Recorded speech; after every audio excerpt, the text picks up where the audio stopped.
샬롬, 복되고 좋은 날이 밝았습니다. 우리 성도님들 잘들 지내고 계시지요? 엊그저께도 우리 성도님 한 가정 금방 오실 줄 알고 그냥 가셨다가 너무 길어지니까 집 열쇠를 보내주셔서 제가 아내와 함께 가봤는데요. 너무 오랫동안 집을 비워놓으니까 먼지도 많이 앉고 집이 참 좋은 집인데 많이 이렇게 먼지가 앉아있고 그런 비어있는 집을 보니까 마음이 좀 안 좋았습니다. 물론 다시 돌아오셔서 깨끗이 이제 정리하시고 또 이렇게 꾸미시면 너무나 좋은 보금자리겠지만 어쨌든 비어있는 상태로 오래 있다 보니까 집도 그렇고 그러한 집을 보는 제 마음도 참 씁쓸하더라고요. 그런데 거기에 또 몸까지 아프면 얼마나 마음이 그러겠습니까? 그러니까 어디에 계시든 지금은 건강관리 잘 하시고 정말 건강 유의하셔서 건강한 모습으로 다시 배웠으면 좋겠습니다. 오늘 말씀 누가복음 6장 20절에서 23절까지의 말씀을 같이 보도록 하겠습니다. 너희가 죄의 종이 되었을 때에는 의에 대하여 자유로웠느니라. 너희가 그때에 무슨 열매를 얻었느냐? 이제는 너희가 그 일을 부끄러워하나니 이는 그 마지막이 사망임이라. 그러나 이제는 너희가 죄로부터 해방되고 하나님께 종이 되어 거룩함에 이르는 열매를 맺었으니 그 마지막은 영생이라. 죄의 삭은 사망이요 하나님의 은사는 그리스도 예수 우리 주 안에 있는 영생이니라. 아멘. 계속해서 로마서의 말씀은 예수 그리스도를 믿는 우리들에게 영생을 주시는 하나님의 의에 대해서 얘기하고 있습니다. 죄와 의에 대해서 거듭해서 말씀을 하시는데 우리가 그 중에서도 잘 요절처럼 외우고 있는 말씀이 23절 죄의 삭은 사망이요 하나님의 은사는 그리스도 예수 우리 주 안에 있는 영생이니라. 이 말씀은 우리가 다들 암기하시리라고 합니다. 여기 20절부터 보면은 우리가 죄에 속해서 살아가는지 또 하나님의 의로 인하여 영생을 구한 자인지를 알 수 있습니다. 20절 볼까요? 너희가 죄의 종이 되었을 때에는 이 말은 뭐겠어요? 하나님을 믿지 못하고 하나님을 믿지 않았을 때 구원받지 않은 상태였을 때는 의에 대하여 자유로웠다. 그러니까 이 앞에 사실은 12절부터 쭉 보면 좋은데 새벽 묵상에 성경만 계속 읽을 수 없어서 좀 줄여서 읽고 있는데요. 12절부터 보면 순종에 대한 얘기가 나와요. 그건 뭐냐면 죄에 대해서 순종을 하든지 하나님에 대하여 순종을 하든지 둘 중에 하나만 할 수 있다라는 거예요. 우리가 죄의 노예가 돼가지고 죄에게 순종을 하든지 하나님의 자녀가 돼서 하나님의 뜻에 순종하든지 이 둘 중에 하나를 하게 돼 있다는 것입니다. 그 얘기가 쭉 설명했었는데 그런 것처럼 20절의 말씀은 우리가 죄의 종이었을 때 죄에게 끌려다닐 때는 하나님의 뜻을 따를 수가 없는 거죠. 그래서 하나님의 뜻에 대해서는 관심도 없고 하나님의 의로우심, 의에 대해서는 우리가 관계가 없는 사람처럼 살았다는 것. 그것을 여기서 그냥 자유로웠다라고 표현하고 있는 거예요. 그런데 21절에 보면 너희가 그때 무슨 열매를 얻었느냐? 이제는 너희가 그 일에 부끄러워하나니 그 마지막은 사망이다. 그 죄에 끌려다닐 때 그런데 이제 하나님과 관계없는 사람으로 어떻게 보면 하나님과 관계없이 자유롭게 살아가는 것처럼 보이잖아요. 예수 안 믿는 사람들이 다 슬픈가요? 예수 안 믿으면 굉장히 눌려서 지내나요? 가난한가요? 그러지도 않잖아요. 전도하면서 보면요, 좀 힘들고 어렵고 또 외롭고 이런 분들은 전도하면 일단 받아들이려고 그러고 들으려고 그러고 그런 태도는 있어요. 근데 생활이 너무나 좋아. 잘 돌아가. 사업도 잘 돼, 자녀들도 잘 성장하고 아쉬울 게 없어요. 건강도 좋고. 이런 분들은 굉장히 이 세상에 사는 동안에 자유롭다고 느낄 수 있어요. 나는 참 자유롭고 참 좋다. 이런 분들은 어떻게 보면 하나님을 믿는다는 것을 하나의 굴레로 여길 수 있죠. 내가 왜 굳이 하나님을 믿어가지고 이 편한 세상, 이 좋은 세상에서 내가 하나님에게 말이야 끌려다니고 교회에 끌려다니고 성경 말씀대로 살아야 되고 이거 불편해. 그럴 수도 있다는 거죠. 우리는 그게 말도 안 된다는 생각을 하죠. 그렇지만 하나님을 믿지 못하는 구원의 감격을 갖지 못한 사람들에 있어서는 하나님을 믿는다는 것 그건 역시 또 하나의 굴레라고 자기를 구속하는 굴레라고 생각할 수도 있죠. 그래서 교회를 멀리하는 사람들도 많습니다. 저는 죄가 많아서 교회 못 다닙니다. 저는 이렇게 말들은 하지만 교회에 다녔을 때 하나님을 믿게 됐을 때 갖게 되는 부담감, 굴레 이런 것들을 생각하면서 자신들이 지금 갖고 있는 그 자유로움을 빼앗기기 싫어하는 그러한 모습들도 있는 것입니다. 그것을 이렇게 지금 설명하고 있는 거예요. 죄에 속해 있을 때, 죄에 속해 있을 때는 죄의 종이었을 때는 하나님의 의에 대해서는 자유로운데 그런데 그때 너희들이 맺은 열매가 무엇이냐? 그 열매는 결국 사망이지 않는가 하는 것입니다. 죄의 종으로 끌려다니면 결국은 사망, 죽음에 이르는 거죠. 22절로 가면 그러나 이제는 너희가 죄로부터 해방되고 하나님께 종이 되었어요. 이제 죄의 종에서 하나님의 종으로 옮겨왔어요. 결국 종이네. 일단 들어보시죠. 하나님께 종이 되어 거룩함에 이르는 열매를 맺었나니. 그런데 맺는 열매가 달라져요. 죄의 종이었을 때는 열매가 궁극적으로 맺는 열매가 뭐라고요? 과정이야. 얼마나 부귀영화를 누릴지 모르겠어요. 그러나 궁극적으로 맺는 죄의 종의 열매는 사망인데 지금 하나님의 종이 되면 거룩함으로 열매를 맺어서 마지막은 뭐라고요? 영생이다. 영생. 사망도 사실은 영원히 가는 겁니다. 그러니까 사망은 죽고 끝나는 게 아니에요. 그러니까 사망이라는 말은 좀 더 정확하게 표현하면 영벌이다라고 할까. 영벌. 영원히 벌 받는 거. 그게 사망이고 우리가 말하는 영생은 영원히 하나님과 더불어 기뻐하는 것. 천국 생활을 하는 거죠. 그래서 하나님께 속하게 되면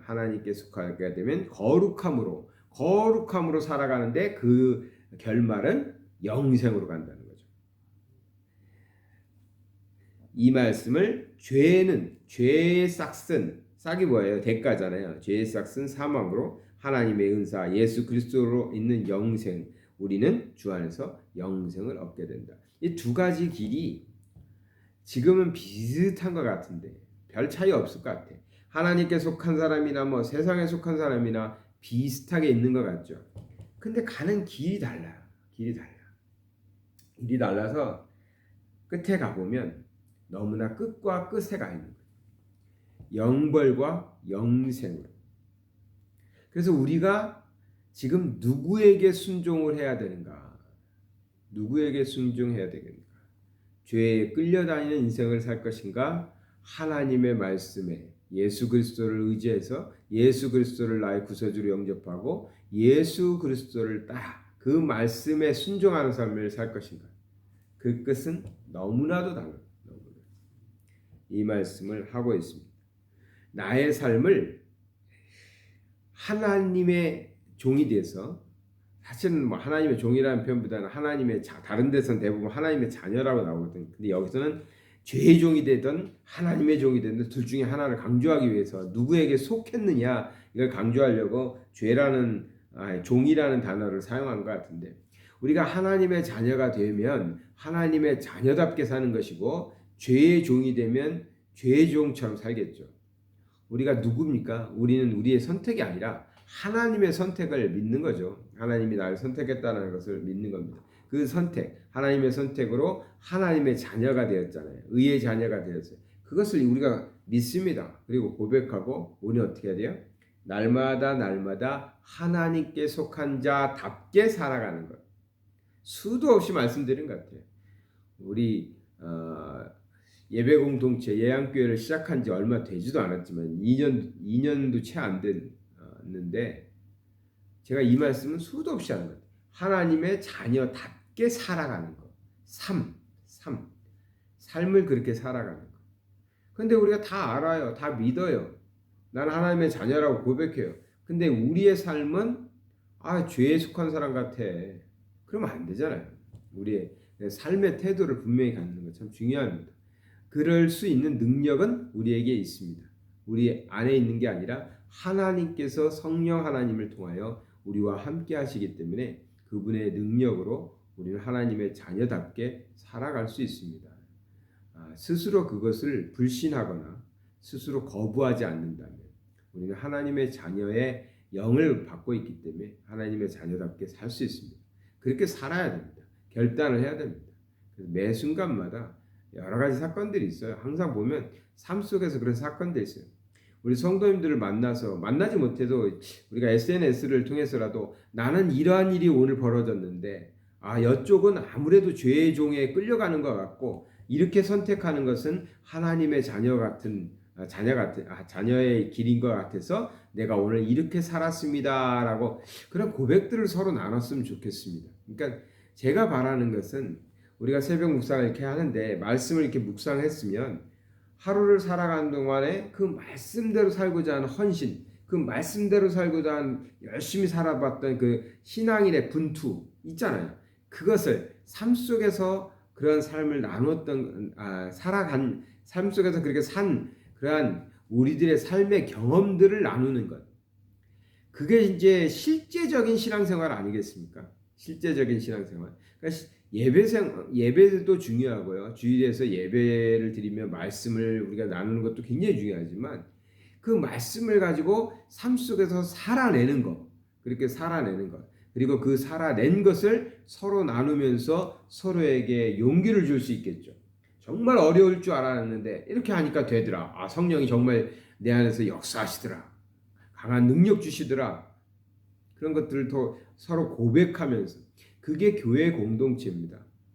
만약에 이런 것이 없다면 일방적으로 말씀만 듣고 우리가 개인의 삶으로 끝난다면 공동체의 의미가 별로 없을 것 같아요. 요즘에는. 왜냐하면 요즘엔 다 인터넷으로 얼마나 많은 메시지를 들을 수 있습니까? 오늘도 제가 몇 편의 그 설교와 강좌들을 보면서 이런 것들을 정말 우리가 많이 이렇게 접할 수 있게 됐다는 것 참 좋은 일이다. 그런데 거기까지는 교회가 아니어도 되는 거예요. 교회가 아니어도. 근데 이 공동체라는 것이 없으면 그냥 개개인이 듣고 좋은 거죠. 근데 그것을 삶에서 살아내고 또 살아내면서 합심해서 함께하고 협력해서 어려운 일 문제들은 더 같이 협력해서 이뤄내고 그 이루어낸 것들을 또 공동체 안에서 나누고 그것이 개교회의 의미가 아닐까라는 생각을 많이 합니다. 예전에는 다른 교회 또는 다른 성도들 먼 곳의 사람들과 이러한 소통을 할 수도 없었고 아무리 미국에 있는 유명한 목사님이 설교 말씀을 아무리 잘해도 우리 대한민국 사람들이 은혜 받을 길이 없었던 거죠. 그런 시대에는 개교회가 중요했어요. 개교회 오로지 우리 목사님이 설교 말씀 참 은혜롭게 잘해 주시기만을 바랄 수밖에 없는 사회였죠. 근데 지금은 그런 건 아니거든요. 그렇기 때문에 그냥 일방적으로 듣는 것은 다른 것을 통해서도 많이 얻을 수 있지만 나의 삶을 나누고 함께 일하는 것은 공동체, 교회 공동체를 통해서 밖에 이루어지지 않기 때문에 이 부분이 더욱 강조되는 시대가 되었다. 오늘 본문의 말씀하고는 좀 다른 얘기를 제가 드렸는데 시간이 있을 때 말씀드립니다. 우리는 삶 속에서 하나님께 속한 자로서 하나님의 자녀답게 살아가면 결국 우린 영생을 얻게 되는데 그 과정에 지금 있습니다. 걸로 가는 과정이 있어요. 그 과정 속에서 많은 유혹들이 있습니다. 죄의 영이 우리를 무너뜨리려는 유혹들이 있는데 그것을 이겨내시고 승리하시기 바랍니다. 그리고 승리하신 것을 서로 간증하는 시간들이 있었으면 좋겠습니다. 다음에 만나시면 우리 한번 그렇게 나눠보셨으면 참 좋겠습니다. 사랑의 하나님 아버지 감사를 드립니다. 우리가 죄의 영을 물리치고 하나님의 영 또 하나님께 속한 자 하나님의 자녀 되어서 승리하는 자들 다 되게 하여 주시옵소서. 서로에게 위로하고 또 권면하고 그래서 승리의 찬가들을 함께 부르며 고백할 수 있는 날이 속히 오게 하여 주시옵소서. 예수 그리스도의 이름 받들어 기도드리나이다. 아멘. 어려운 시기를 보내고 있습니다. 우리 성도님들도 다들 그러실 텐데요. 이 와중에 건강까지 잃으시면 안 되니까 항상 건강 챙기시고 오늘도 말씀으로 하나님의 자녀답게 승리하시기 바랍니다.